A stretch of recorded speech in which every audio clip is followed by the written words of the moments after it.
प्रभु यीशु मसीह के मधुर और मीठे नाम में आज दिनांक 26 अप्रैल दिन मंगलवार को हम आप सबका स्वागत करते हैं। आज के दिन के लिए जो वचन है वो लिया गया है दानियल नबी की पुस्तक, उसका 6वां अध्याय, उसका 7 पद। वचन कहता है, राज्य के सारे अध्यक्षों ने और हाकिमों, अधिपतियों, न्यायियों और गवर्नरों ने आपस में सम्मति की कि राजा ऐसी आज्ञा दे और ऐसी कड़ी आज्ञा निकाले कि 30 दिन तक जो कोई हे राजा तुझको छोड़ किसी और मनुष्य या देवता की विनती करे वह सिंहों की माद में डाल दिया जाए।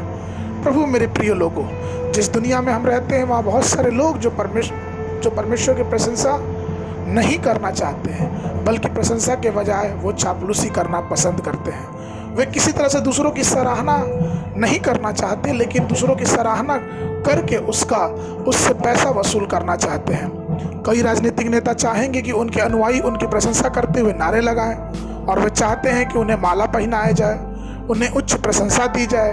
वे हमेशा उम्मीद करेंगे कि लोगों का एक बड़ा समूह उनके आसपास रहे, ऐसे लोग उनके साथ खड़े रहें जो भारी मात्रा में उनके लिए पैसा खर्च करें। हम प्रसिद्ध राजनीतिक नेताओं की मूर्तियों को स्थापित करने की प्रथा को भी देखते आए हैं, जिसमें शिलालेख और बहुत सारी बातों को उनकी मूर्तियों के नीचे लिखा जाता है। एक सम्मानित आदरणीय बात उनके मूर्तियों के नीचे लिखा जाता है, और वे अनुयायी सब नेताओं के सामने झुकते हैं और उनका दंडवत करते हैं। लेकिन परमेश्वर की संतानों को इस तरह की व्यर्थ और घृणित कामों को कभी पसंद नहीं करना चाहिए। उन्हें समझना चाहिए कि इस तरह के अभ्यास कितने बेकार हैं और वह कैसे अनंत काल के दृष्टिकोण के खिलाफ है। आखिरकार पुरुष केवल नश्वर है और किसी आराधना के योग्य नहीं। तो परमेश्वर के लोगों को कभी भी ऐसी व्यर्थ महिमा की तलाश नहीं करनी चाहिए। पवित्र शास्त्र में यह बात की चेतावनी देती है कि जो मनुष्य अपनी महिमा के खोजी होते हैं वो परमेश्वर की निंदा करते हैं। होशे की पुस्तक, उसका 4 अध्याय, उसका 7वां पद। फिर कौन हमारे सम्मान और आराधना के योग्य है? ये प्रश्न उठता है कि हमें किसकी आराधना करनी चाहिए।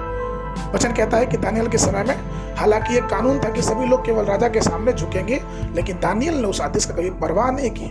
वचन दानियल की पुस्तक, उसका 6वां अध्याय, उसके 10 पद में लिखा है, जब दानियल को मालूम हुआ कि उस पत्र पर हस्ताक्षर कर दिया गया है, तब वो अपने घर में गया, जिसकी उपरौती कोठरी की खिड़कियां यरूशलेम के सामने खोलती थी, और अपनी रीति के अनुसार जैसा वह दिन में 3 बार परमेश्वर के सामने घुटने टेक के प्रार्थना करता, धन्यवाद करता, वैसा तब भी करता रहा। आपको इस पे विचार करना चाहिए कि कैसे परमेश्वर ने दानियल के इस कार्य का सम्मान किया। जब दानियल संकट पड़ गया तब परमेश्वर ने सिंहों के मुंह को बंद कर दिया। ये इसलिए हुआ क्योंकि पहले दानियल ने परमेश्वर के लिए आराधना करना चालू किया। उसने उस खिड़की को खोलना प्रारंभ किया जिससे परमेश्वर की वो स्तुति करता था। इसलिए प्रभु में प्रिय लोगों, आइए हम भी अपनी किसी भी स्थिति में एक आदमी की खुशी के लिए, उसका सम्मान के लिए परमेश्वर की आराधना का व्यर्थता ना करें, लेकिन आइए पूरे मन से, पूरे हृदय से परमेश्वर यहोवा की आराधना करें, क्योंकि वही अकेले सम्मान और आदर और आराधना के योग्य है। आज के मनन के लिए जो पद है वो लिया गया दानियल की पुस्तक, उसका 6वां अध्याय, उसका 20वां पद। जब राजा गड्ढे के निकट आया तब शोक भरी वाणी से चिल्लाने लगा और कहने लगा, हे दानियल, हे दानियल, हे जीवते परमेश्वर के दास, क्या तेरे परमेश्वर जिसकी तू उपासना करता है तुझे सिंहों से बचाया है?